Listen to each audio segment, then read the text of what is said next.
ውጭ ሀገር ዘመድ ያለው ሰው የብር ጥቅም አይገባው ማለት ውጭ ሀገር ብር እየላኩ የሚያስተምሩት አሁን አክስቱ ወይም ትልቅ እህቱ ወይም አባቱ ውጭ ሀገሩ ነው ብር የሚለኩለት ሰው ዝም ብሎ ላኩ ብቻ ነው።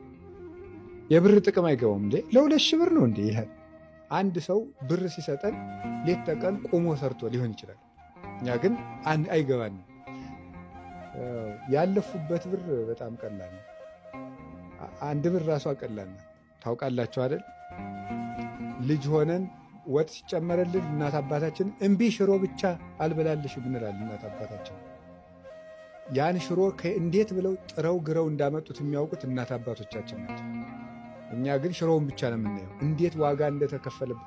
ምናልባትም ተበድረውም ሊሰሩ ይችላል፣ የሌለ ሆኖ ማለት ነው። እነሱም ጦም አድረው ሊሆን ይችላል፣ በሬ ተሽጦ ሊሆን፣ በጣም ብዙ ነገር ዋጋ ተከፍሎበት። ውጭ ሀገር ዘመድ ያለው ሰው የብር ጥቅም አይገባው ማለት ውጭ ሀገር ብር እየላኩ የሚያስተምሩት አሁን አክስቱ ወይም ትልቅ እህቱ ወይም አባቱ ውጭ ሀገሩ ነው ብር የሚለኩለት ሰው ዝም ብሎ ላኩ ብቻ ነው።